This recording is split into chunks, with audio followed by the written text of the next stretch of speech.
for those of you, I think, that have been coming with us on this journey, you probably are aware where we started and what we've been looking at. So when we began by obviously sharing our testimony or our story. Yes. Our journey, where it all began for us. Yes. So that's where we began. We talked about how we fell in love. Obviously, this is a marriage and relationship conversation. So this is what we call in this session, it's a marriage and relationship conversation. So just to come and have a conversation with you, just to share with you, to share our experiences and a few things that we have picked up over the last 22 years when we've been married. Yeah, 22 this July. 22 this, okay, So 21. 21, yeah, okay, let's put it that way, yes. So, yeah, on this journey. And so that's where we began, and we talked about why marriage. Yes. After that, after our story, we talked about where did marriage come from? Whose idea was it? Yes. And obviously we established that it was God's idea. We looked into scripture and we saw where the first marriage was actually performed by God himself. Yeah. And then from there we moved and we came to talk about the marriage covenant. Yes. And I remember we contrasted that with the marriage contract. Yes. And obviously we said a covenant is very different to a contract. And so within that covenant that we talked about, we talked about the three elements that are normally found in a covenant. Yes. So we talked about the fact that when you are entering into a covenant, there is a vow that you take. Yes. There is an oath that you take, a promise that you make. Yeah. We also talked about the fact that there is an exchange within when you enter that covenant. There is an exchange that's happening, that's going on. We also talked about the bonding, where the two different individuals come together and become one. Yeah. And we said that was the mystery of marriage, where two separate individuals come together and become one person. That's what the Bible says, that for this reason a man shall leave his father and his mother and shall be joined to a wife, and the two shall become one flesh. And we did that. Yes. So we talked about that, and obviously we covered extensively, so we won't go into details on that one. But then we said today we are going to revisit the marriage covenant, and then from the marriage covenant, we made promises to each other. Yes. We made vows to each other. And one of the promises, amongst other promises, for those of you that are married, for those of you that walked the aisle to the altar, yes, and then promised each other, you probably will remember what you said on that day. Yeah. So you must have said something like, I promise to love you. Yes. To cherish you. Yes. What else did you? Yes, yeah, that's the one we are going to look at. So okay. Obviously, that is to love and to cherish. Yes. So we're going to talk about love. Yes. But I was trying to remember what else I said. For better, for worse. better, for worse. Yes. In all changing circumstances. In all changing circumstances. Yes. In sick. Well, not sickness, we're not expecting. In all changing circumstances. So in all changing circumstances, yes. But we will love you. Yes. So the first one that we picked from the marriage covenant, or the vows that we made to each other, was love. Yes, and I like what you said, that in all changing circumstances, to love you. Yes. Yes, and that's why we are looking at love. In all changing circumstances. Yes. In all changing circumstances. I promise to love you.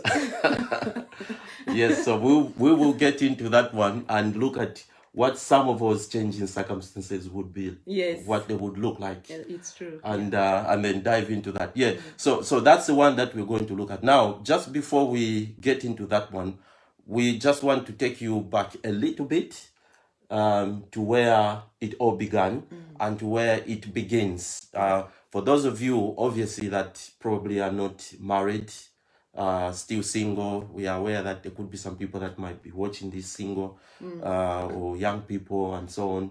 You know, we are taking you to where it all begins. So where it begins, there is what they call falling in love. Yes. I don't know what that means, but you just find that you have found this person. Yeah. You love them, you love everything about them, and you are falling in love. So at that point, what's happening is that, because you don't know this person in and out completely, but somehow you fall in love. Yeah. So normally what drives us at that point is that strong feeling Yes. that we have for this person, because we like what we see. Yes. Of course, there are things like maybe an infatuation. For young people, maybe this would be a very strong passion for someone that you don't know, or maybe love at first sight. Yeah. So you fall in love with this person without really considering much, and then you want to overcommit. So what we would suggest is give it a bit of some time. Maybe that might just be some hype that might just die down after a few days. So what we're saying is there is that period when there is a strong feeling of love for each other. There is strong affection. There is a passion. Yes. For one another, and that's the thing. That strong thing, that's the emotion that now drives us to now wanting to make a commitment. Yes. To stay with this person for the rest of our lives. Now, that's where some people now misunderstand what that feeling is. So for some people, they tend to think that is what love is. The strong feeling. Yes. The thing that just drove them to liking this person and to want to commit to this person. That's what love is. Yeah, the way I looked when we met, obviously there are some things that I liked the way you appear, the way you talked, your patience, the way you dressed, I liked it, and the way you served, even in the Lord, in church, the passion for God, and I like the appearance, and there are some things I considered which I liked, and that's the strong feeling that I had, an emotional strong feeling that I had towards you. Yeah. And that's what developed into wanting to commit. But obviously at that point, I wouldn't say that I understood that was what love was. Or my love had not been challenged as much in the period of our courtship. Yeah, it's the same. Even me, when I saw you, of course, for me, it wasn't love at first sight. Yeah. Like we have shared, I'm sure you are aware. For me, I looked at her and it never crossed my mind that this is a person. Yes. Until we began to, talk and to begin to see each other. I began to get to know a little bit more about you. Then that's when I began to develop that strong feeling. Yeah. To want to spend more time with you. So that's where we are coming from. So we wanted to feed you into that so that we can all move together and then get to a point where now we are about to cut a covenant, which probably would be at a point maybe where we are maybe wedding. Yes. So at that point we want to enter into a covenant. So we went through counseling. We were told what love was. I don't know if you remember what was said. Yeah, it's. I think I remember, and this is very interesting. When I was growing up, there's one of our moms in church, Mrs. Chizongo, who used to say, "If you want to show me a stubborn person, show me a bride in love who is about to get married." When you are talking to the bride, no matter how you explain things, you try and let them reason with this person that they are trying to get in hooked to. Yeah. They won't listen. If you tell them to stand, they'll sit. You tell them to sit, they'll stand.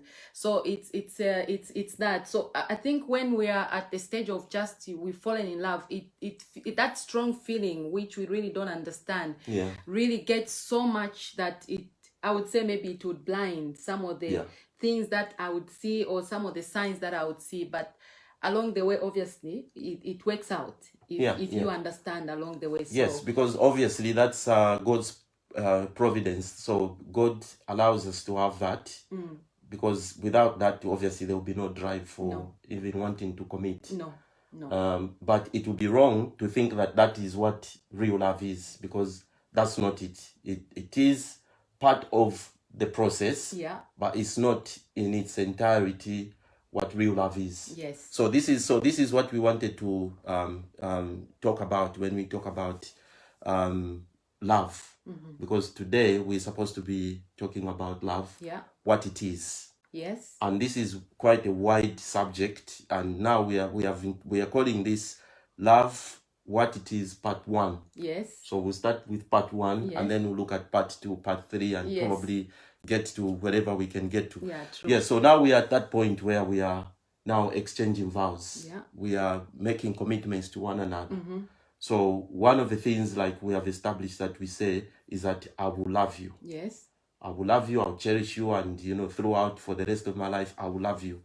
So now the question is, when you are making that promise, yeah, when you say I love you, what does that really mean? Oh yes, and what did it mean? Yeah, when we said that to each other, what did we actually mean?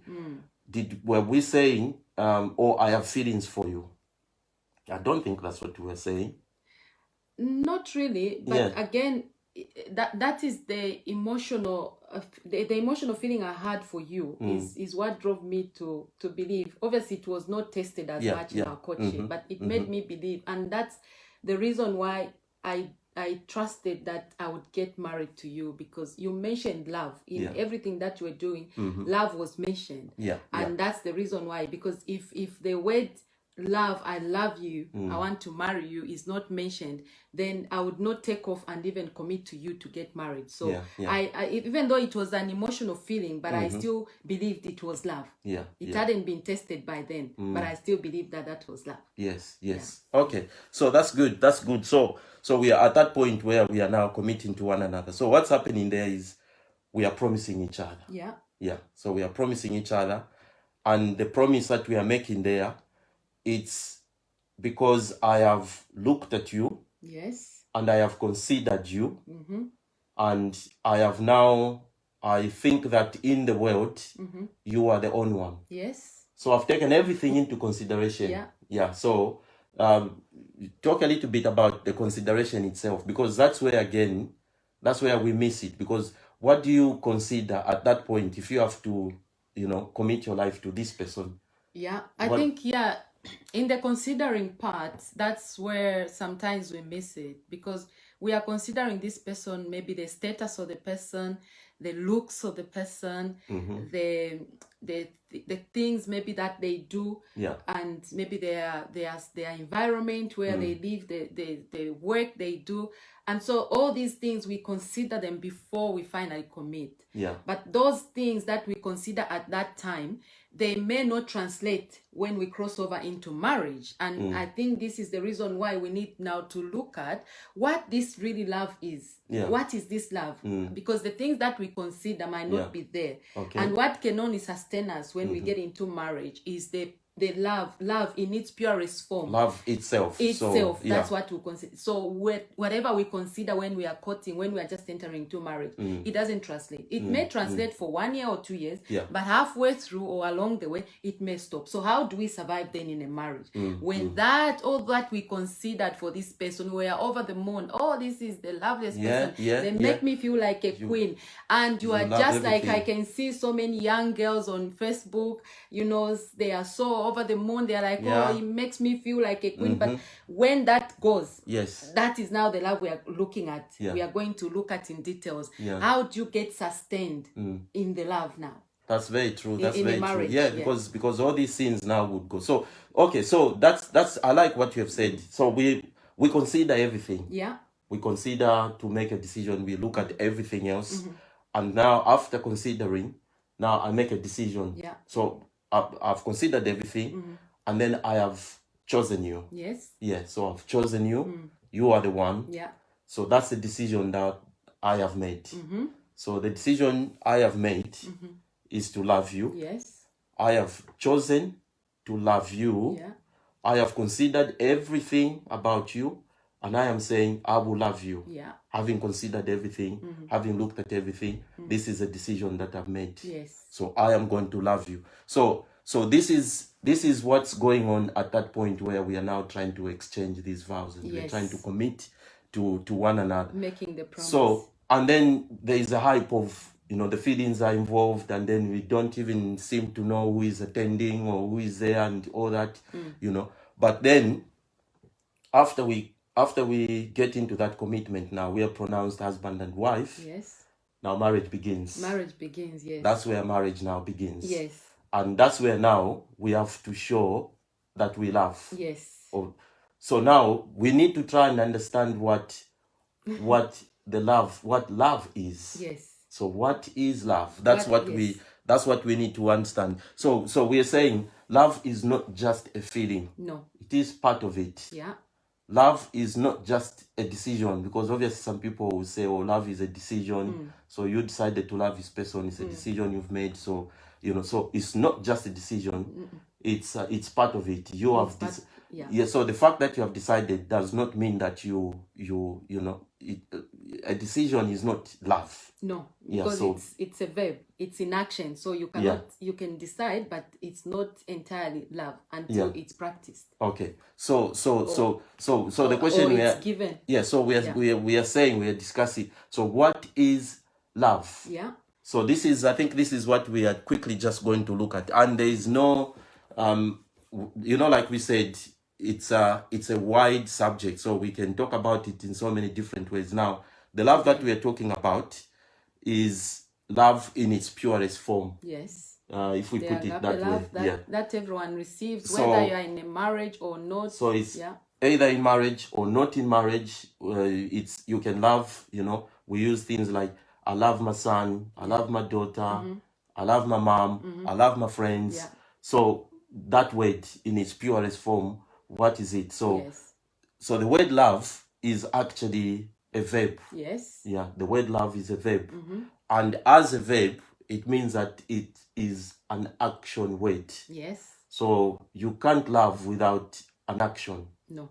So love is always accompanied with, love always is accompanied by an action. Yes. It's something that you put into practice. It's something that you act on. So that's what that love is. So love is incomplete without the action of love. No. It's not complete. Love is incomplete without the action of love. So if we now want to talk about love, when we get into marriage, yes, and because of changing circumstances, and because of the things that we go through after the honeymoon period, the emotions are high, the feelings are high, everything is all honky dory, as they say. Hunky dory. Yes. Yes. So and then so you're in there now, and then all of a sudden, because of things like pressure, yes, all of a sudden you have a child that has come in, and now there's a little bit of some pressure on both of you. Yes. And then all of a sudden you find that maybe certain circumstances change. Yes. You are considering me when I had a job. All of a sudden I haven't got a job because that was not guaranteed. And then because of a change in circumstance, so things begin to change. Yes. And also because of frustrations. Yeah. Sometimes we go into it, we have a lot of expectations. Yeah, and realistic ones especially. Sometimes unrealistic expectations. We are thinking this is how it's going to be. Yes, it's going to be like the way we used to do, we would walk, we could talk, we could be spending time together, but then that time now is stretched due to other commitments. Yes, and other circumstances. So that time isn't there anymore. So now there is that stretch. And then you have things like, now because of all those sins, they come into the mix. Yeah. And now we begin to be harsh with one another, with the way we talk to one another. Yeah. We begin to be a bit snappy with one another. Yes. And we begin to, ignore one another, begin to treat each other with silent treatment. Yes. And all those things. Which we did, Which we do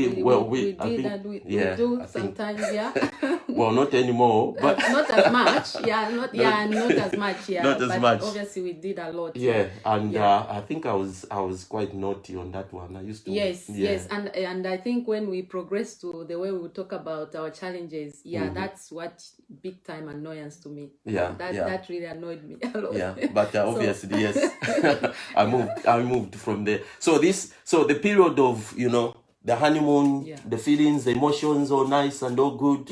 It can take a year, it can take 2 years, it can take 3 years, and then all of a sudden all these things begin to come in. Yeah. And now the feeling is now challenged. Yes, now the feeling is challenged by love. yes, so the feeling isn't that strong. The affection is not that strong because of all these things. Because once we begin to say harsh words to each other, we begin to harbor some hates. The way she said this to me, or the way he said that to me, and so those things now begin to affect our feelings. The nice feelings of loving this person. Yeah, that's true. And that's why you see, if you remember that account in the book from Steve Covey, where the man came to him and said, Steve, I don't love my wife. And then he said, love her. Then again he said, I do not love my wife. He said, love her. That was Steve answering this man who came to him.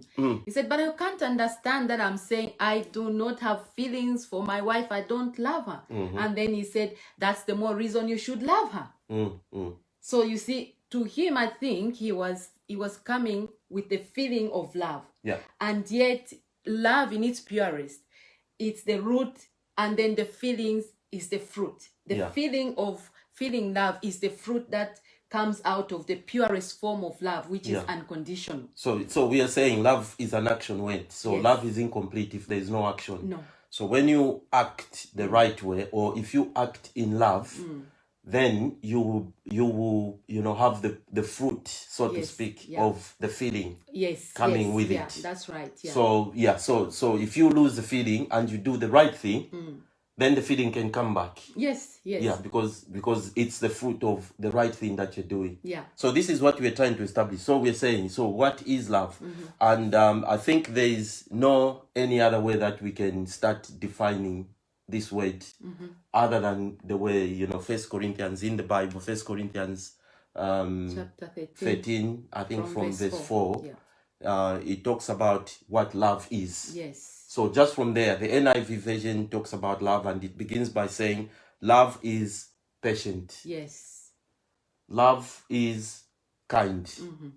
Love is that, does not harbor this, does not keep records of wrong, does not. So it lists all those things. Yes. And it says that is what love is.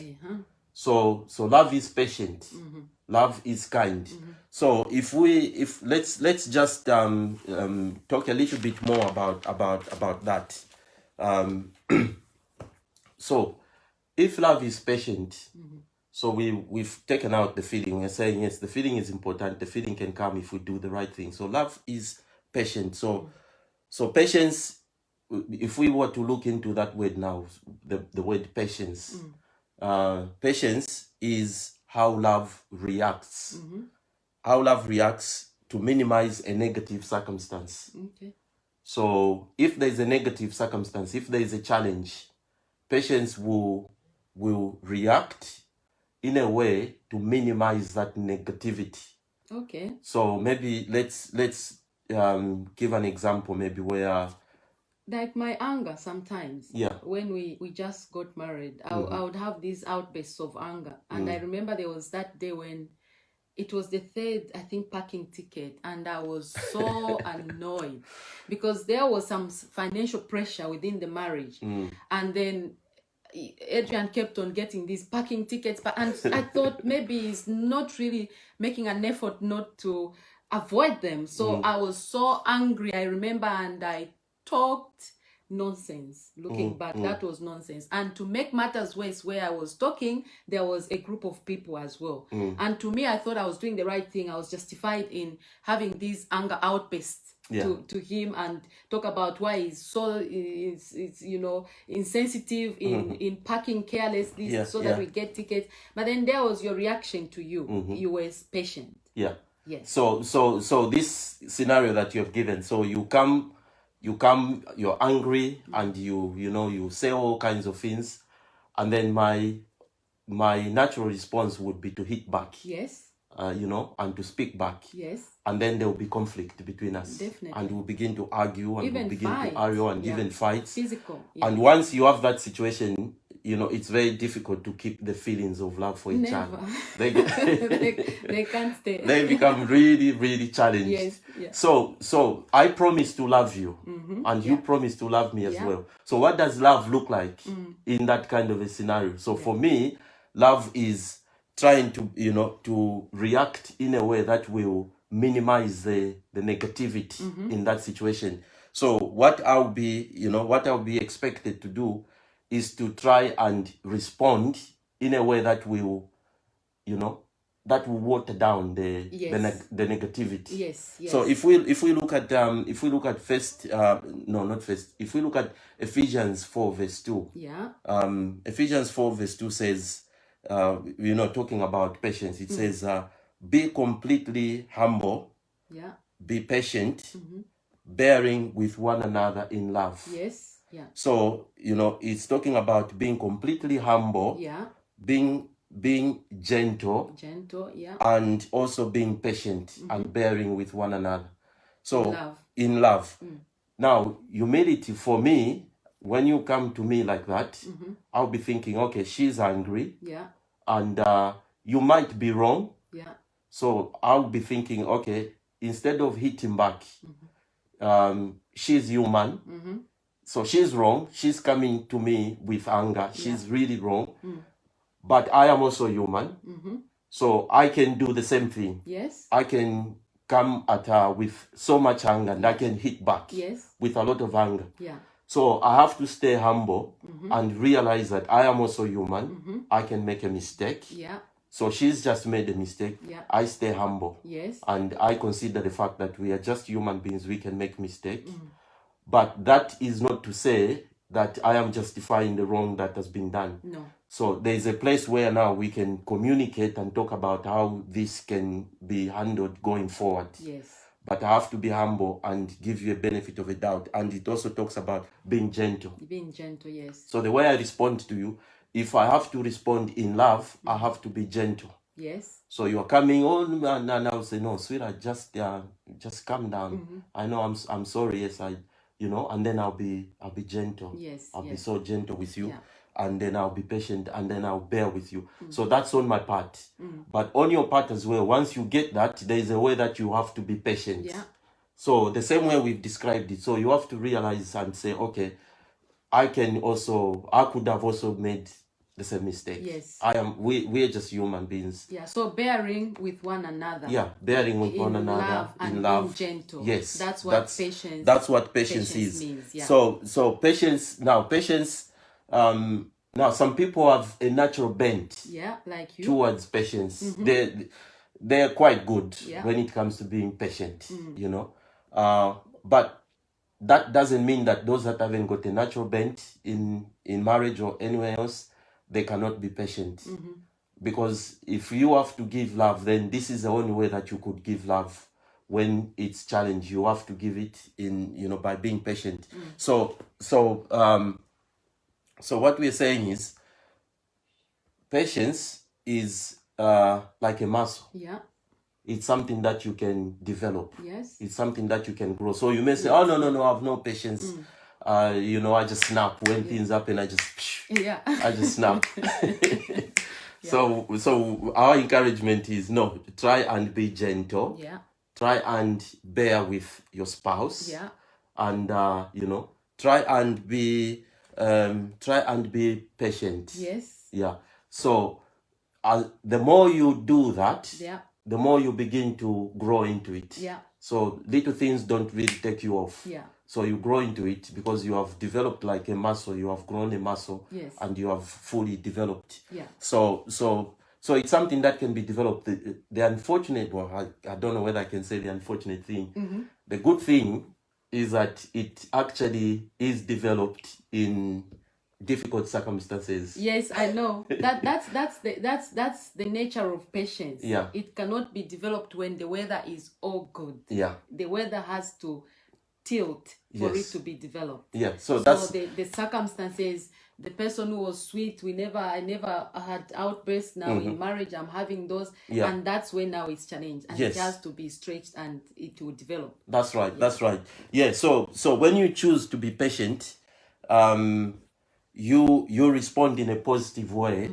to a negative situation. Yeah. Yeah. So your response is positive to a negative situation.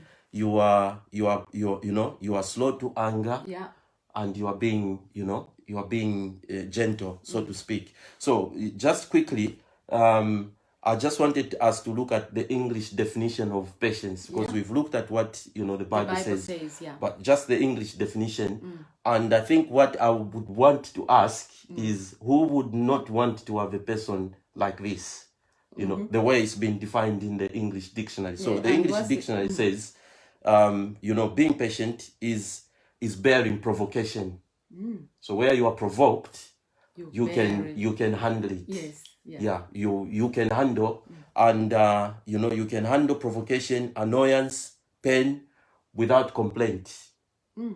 That's the way the English dictionary has defined patience. So without complaint, without loss of temper, and without irritation. Wow, I would love that, man. And I want to say to the people watching us that I would want to thank God for Adrian. He's really held it for me, because like we are saying, this has been real in our marriage, where there is anger, and then if he wasn't a patient man, I would probably be a wife. You may be a single mom. I would have been a single mom for sure.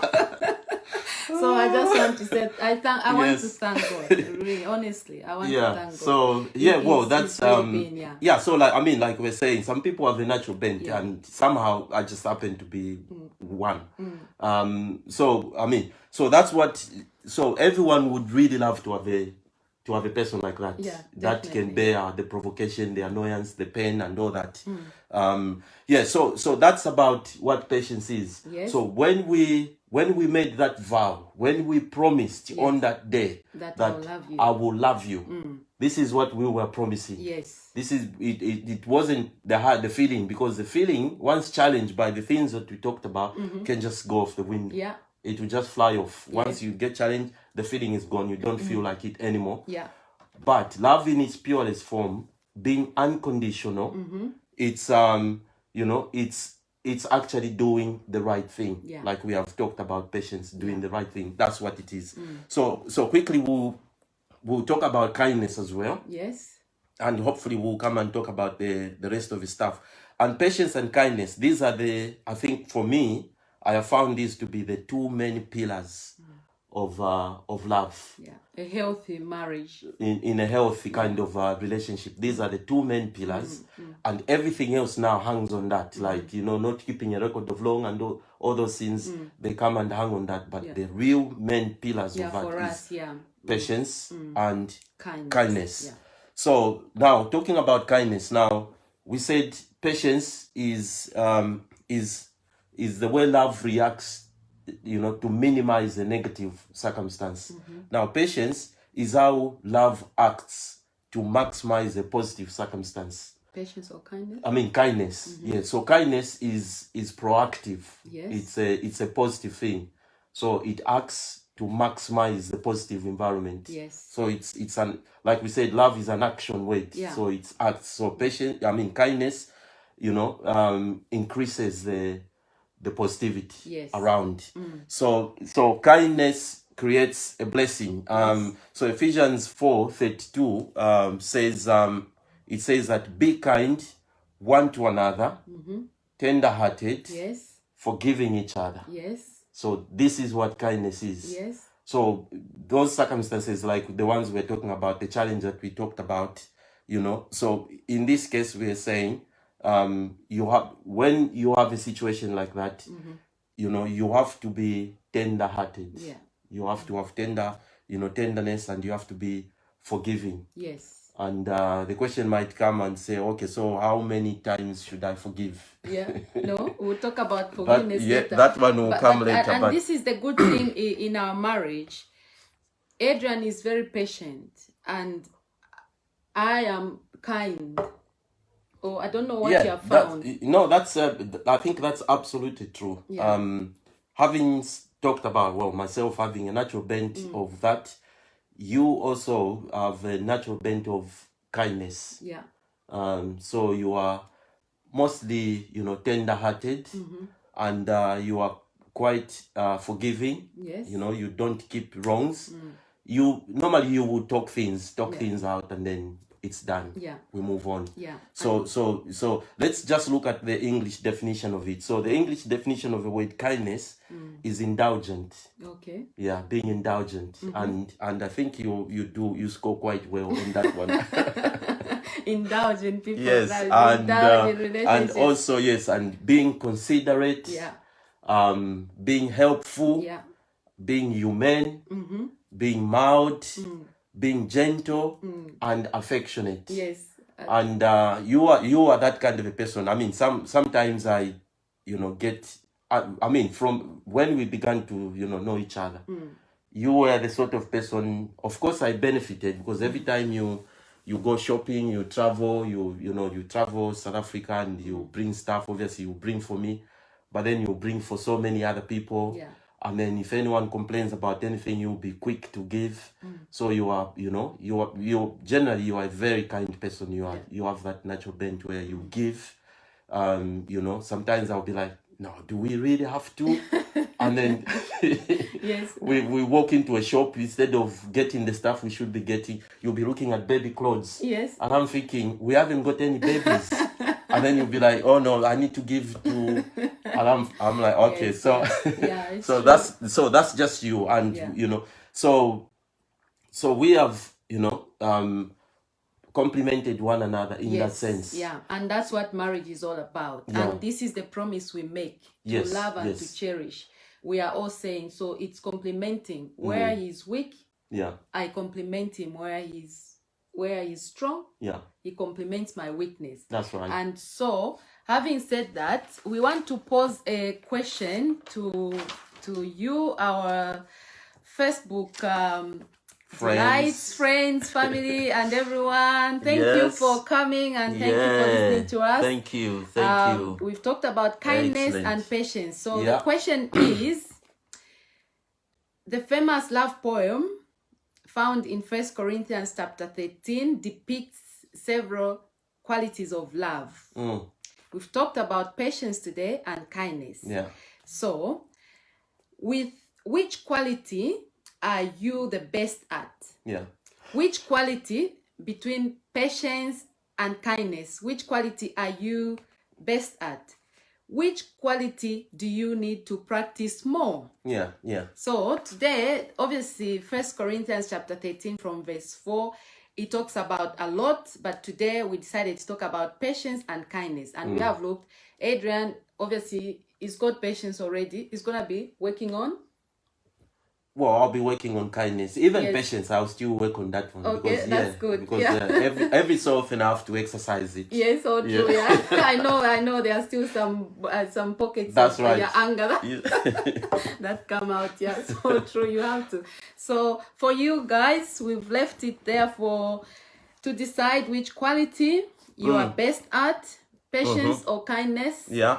and which quality do you need to practice You need more? to practice more. So Practice more. yes. So do you need a bit more of a challenge so you can practice? No, we've got them patience? already. Yeah. So for now, that's Yeah. all we had for Yeah. you. So Thank if you you have so anything, much. Thank you, just drop Angela. us. Thank you, Rose. Thank you so much for coming. Thank you so much for joining us, and we love you. And we'll see you next week. We'll be looking at love, what it is, part 2. Thank you. Yes.